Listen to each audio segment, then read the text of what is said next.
You were against same-sex marriage. Now you're for it. You defended President Obama's immigration policies. Now you say they're too harsh.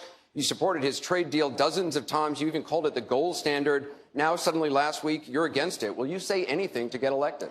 Well, actually, I have been very consistent over the course of my entire life. I have always fought for the same values and principles. Do you think New York State should recognize gay marriage? No. No. Okay. I believe that marriage is not just a bond, but a sacred bond between a man and a woman. I have not supported same-sex marriage. I have supported civil partnerships and contractual relationships. I support marriage for lesbian and gay couples. I support it personally and as a matter of policy and law. So you're saying your opinion on gay marriage changed, or you changed your mind? I have to say, I think you are being very persistent, but you are playing with my words and playing with what is such an important issue. I'm just trying to clarify so I can understand. No, I don't think you are trying to clarify. I think you're trying to say that, I used to be opposed and now I'm in favor and I did it for political reasons, and that's just flat wrong. So let me just state what I feel like you are implying and repudiate it. I have a strong record. I have a great commitment to this issue, and I am proud of what I've done and the progress we're making. Yeah, I'm sorry, I just want to clarify what I was saying. No, I was saying that you maybe really believed this all along, but, believed in gay marriage all along, but felt for political reasons America wasn't ready yet and you couldn't say it. That's what I was thinking. No, that is not true. It really is great how long you've supported gay marriage. Yes. I could have supported it sooner. Well, you did it pretty soon. Yeah. Could have been sooner. Fair point. Just in July, New Hampshire, you told the crowd you, quote, take a backseat to no one when it comes to progressive values. I take a backseat to no one when you look at my record and standing up and fighting for progressive values. Last month in Ohio, you said you plead guilty to, quote, being kind of moderate and center. Do you change your political identity based on who you're talking to? No, I think that, like most people that I know, I have a range of views, but they are rooted in my values and my experience. I get accused of being kind of moderate and center. I plead guilty. Just for the record, are you a progressive or are you a moderate? I'm a progressive. Going through the emails, there were over 60,000 in total sent and received. About half were work-related and went to the State Department, and about half were personal, that were not in any way related to my work. When you speak to the public, you say, I turned over everything. That's, for the most part, a direct quote. When you talk to the public, you say, I turned over everything. 90 to 95% of my work-related emails were in the state system. If they wanted to see them, they would certainly have been able to do so. You know what? That is maybe the 10th time you have cited that figure today. It is. And I have not heard anyone other than you ever cite that figure. Who told you that 90 to 95% of your emails were in the State Department system? Who told you that? We learned that from the State Department in their analysis of the emails that were already on the system. The Inspector General report found that less than 1% of State Department emails, record emails, were captured. So they give a number of less than 1%, and you give a number of 90%. I have absolute confidence that everything that could be in any way connected to work is now in the possession of the State Department.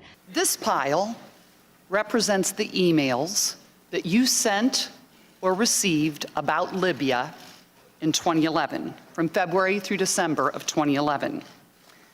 This pile represents the emails you sent or received from early 2012 until the day of the attack. There are 795 emails in this pile. We've counted them. There are 67 emails in this pile in 2012. And I'm troubled by what I see here. I can only conclude by your own records that there was a lack of interest in Libya in 2012. The server contains personal communications from my husband and me. Only time I got on the internet, I did 2 emails, and I ordered Christmas presents from a reservation.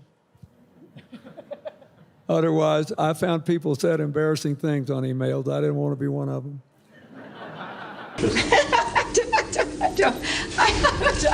I mean, and how many angels dance on the head of a pin? I have really nothing to. I mean, how do you answer that? I represented Wall Street as a senator from New York, and I went to Wall Street in December of 2007, before the big crash that we had, and I basically said, cut it out. Quit foreclosing on homes. Quit engaging in these kinds of speculative behaviors. Now, who's exactly to blame for the housing crisis? I think there's plenty of blame to go around. Home buyers who paid extra fees to avoid documenting their income should have known they were getting in over their heads. Of course, we have to deal with the problem that the banks are still too big to fail. We can never let the American taxpayer and middle-class families ever have to bail out the kind of speculative behavior that we saw. But we also have to worry about some of the other players. AIG, a big insurance company, Lehman Brothers, an investment bank. There's this whole area called shadow banking. That's where the experts tell me the next potential problem could come from. So I'm with both Senator Sanders and Governor O'Malley in putting a lot of attention onto the banks. And the plan that I have put forward would actually empower regulators to break up big banks. I represented New York, and I represented New York on 9/11. When we were attacked, where were we attacked? We were attacked in downtown Manhattan, where Wall Street is. I did spend a whole lot of time and effort helping them rebuild. That was good for New York, it was good for the economy, and it was a way to rebuke the terrorists who had attacked our country. 9/11 was bad.